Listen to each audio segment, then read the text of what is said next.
Welcome to Rani's kitchen.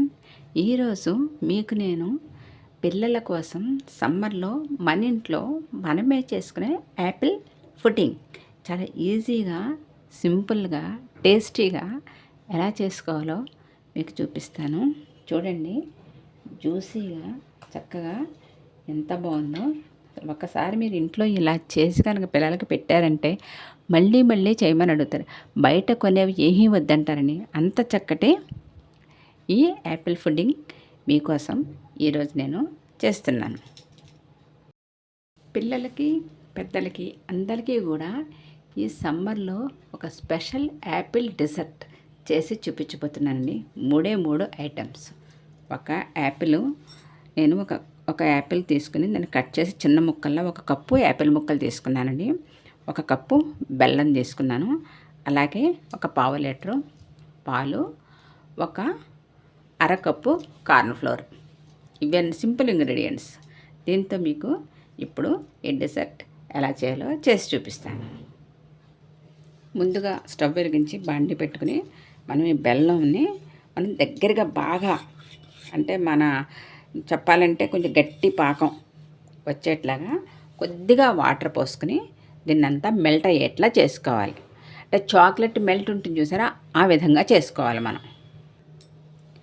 మనకి వేడికే ఇలా బెల్లం అంతా ఇలా మెల్ట్ అయిపోతుంది. నేను పంచదార వాడటం లేదండి. ఈ మధ్య చాలా వరకు పంచదార తగ్గించేస్తాను. ఏ స్వీట్స్లో అయినా సరే, దేంట్లోనైనా సరే బెల్లమే యూజ్ చేస్తున్నాను. అంటే పిల్లలకి, పెద్దలకి, అందరికీ కూడా హెల్త్కి మంచిది పంచదార కన్నా బెల్లం అని. ఏదైనా టేస్ట్ చాలా సూపర్గా ఉంటుందండి. ఈ సమ్మర్లో పిల్లలకి మనం ఇలా చేసి పెడితే బయట కొనమని అసలు పేచీ పెట్టరండి. మనం చక్కగా ఇలా రకరకాల ఐటమ్స్ మనం ఇంట్లోనే పిల్లలకి చేసి పెడితే హెల్త్కి మంచిది. చక్కగా మన ఇంట్లో చేసుకున్న అన్న సాటిస్ఫాక్షన్ కూడా మనకి ఉంటుంది. దీన్ని బాగా మెల్ట్ అయ్యేట్లా మనం చేసేసుకుందాం. చూసారా, ఇప్పుడు మనకి ఈ బెల్లం అంతా బాగా మెల్ట్ అయిపోయింది కదా. దీన్ని ఇప్పుడు మనం కప్పుల్లోకి తీసుకుందామండి. ఇప్పుడు మనం ఈ బెల్లం ఇలా చేసుకున్నాం కదండి, దీన్ని ఇలా మౌల్స్లోకి వేసుకుందాము. గాజు కప్పుల్లో కానీ లేదా స్టీల్ కప్పుల్లో కానీ మన ఇష్టం. ఎలా అయినా సరే మనం వీటిని వేసుకుని ఫస్ట్ వీటిని ఇలా సెట్ చేసి ఉంచేసుకుందాం. ఇప్పుడు మనం అదే మూకుల్లో యాపిల్ని మెల్ట్ చేసుకుందాం. మళ్ళీ ఆ స్టవ్ వెలిగించేసుకోండి. ఇదే మూకుల్లోనే మనం యాపిల్స్ వేసేసుకోవచ్చు. అంటే ఆ స్వీట్నెస్ కూడా దీనికి యాడ్ అవుతుందన్నమాట. మళ్ళీ వేరేది ఏమీ అవసరం లేదు. ఈ స్వీట్నెస్లోనే మనం యాపిల్ని అంతా కూడా బాగా మనం ఇలా మెల్ట్ చేసేసుకుందాం. ఒక 5 మినిట్స్కి మనకి యాపిల్ అంతా కూడా గుజ్జులాగా అయిపోతుంది. ఇప్పుడు బాగా ఉడికిపోతుంది కదండి ఇదంతాను. దీన్ని ఒకసారి మనం ఇలా మ్యాష్ చేసేసుకుందాము. ఇప్పుడు అసలు ముక్కలు అనేవి లేకుండా మెత్తగా అయిపోతుంది.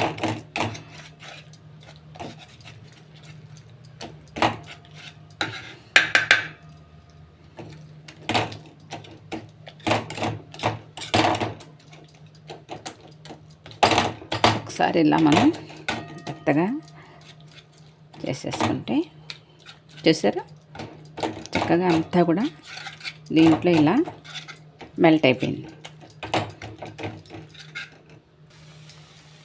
ఇప్పుడు దీంట్లో ఇందాక మనం 1/4 లీటర్ పాలు తీసుకున్నాం కదండి. ఈ పచ్చి పాలైనా పర్వాలేదు, కాచి చల్లార్చిన పాలైనా పర్వాలేదండి. అందులో సగం పాలు నేను దీంట్లో వేస్తున్నాను. మిగిలిన సగం పాలు కార్న్ఫ్లోర్లో వేసి కలుపుతానండి. డైరెక్ట్గా కనుక మనం కార్న్ఫ్లోర్ వేసినట్టయితే ఉండకట్టేస్తుందండి. అందుకని పాలల్లో మిక్స్ చేసి వేస్తాను. నేను దీనికి సరిపడగా నేను ఒక 2 స్పూన్లు కార్న్ఫ్లోర్ తీసుకున్నానండి.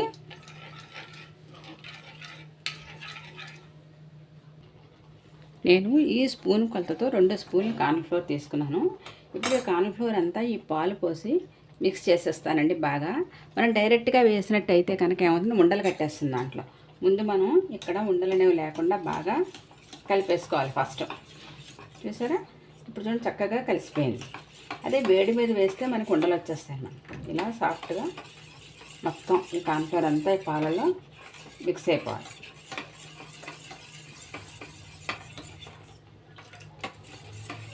ఇలా కలిపేసి పెట్టేసుకున్నాం.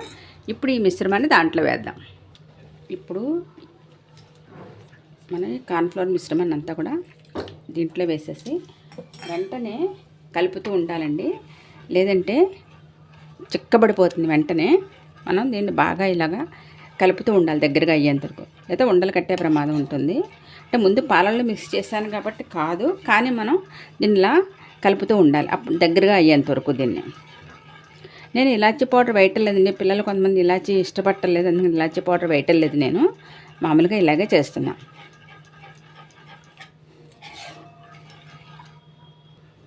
ఇప్పుడు కొంచెం కొద్దిగా స్వీట్నెస్ కోసం, ఎక్కువ కాదండి, కొద్దిగా బెల్లం పౌడర్ వేసాను. ఆల్రెడీ ఈ బెల్లంలోనే మనం ఇదంతా బాగా మగ్గించాం కాబట్టి ఆ స్వీట్నెస్ ముందు మనం మెల్ట్ చేసి వేసాం కాబట్టి ఆ స్వీట్నెస్ అంతా కూడా సరిపోతుంది. మరి ఎక్కువ స్వీట్ అయినా బాగుండదు. ఇది మన డయాబెటిక్ వాళ్ళు తీసుకున్న హెల్త్కి మంచిదేనండి. పిల్లలకి పెద్దలకి అందరికీ కూడా చాలా చక్కగా నచ్చుతుంది. దగ్గరికి అయిపోయింది కదా, దీన్ని మౌల్డ్లోకి తీసేసుకుందాం. ఇప్పుడు దీంట్లో వేసుకుందామండి. ఇలా అసలు ఎంత టేస్ట్గా ఉంటుందంటే మనం బయట కొనే ఏ డెసర్ట్స్కి కూడా తీసిపోదండి, అంత చక్కగా ఉంటుంది ఇది. బయట అయితే మనం వాళ్ళు ఏం కలుపుతారా ఏంటి అనే ఒక అనుమానం కూడా ఉంటుంది. బయట తినకూడదు కూడాను ఈ సమ్మర్లో. ఇలా మనం చక్కగా పిల్లలకి ఇంట్లో చేసి పెట్టామంటే వాళ్ళు ఎంతో ఇష్టంగా తింటారు. వీటిని ఒక్కసారి ఇలా సెట్ చేసుకుని పైనుంచి మనం బాదాము పిస్తాతో చక్కగా ఇలా డెకరేట్ చేసుకుని ఒక్క 4 గంటల కనుక మనం ఫ్రిడ్జ్లో పెట్టేసామంటేనండి చల్లగా అసలు ఎంత టేస్ట్గా ఉంటుందో పిల్లలు మళ్ళీ మళ్ళీ చేయమని అడుగుతారు. అంత చక్కటి రెసిపీ అండి. తప్పకుండా మీరందరూ కూడా ట్రై చేయండి. ఇప్పుడు దీన్ని సమ్మర్ స్పెషల్ చల్లని యాపిల్ పుడ్డింగ్ రెడీ అయిపోయిందండి. మీరందరూ కూడా తప్పకుండా ట్రై చేయండి.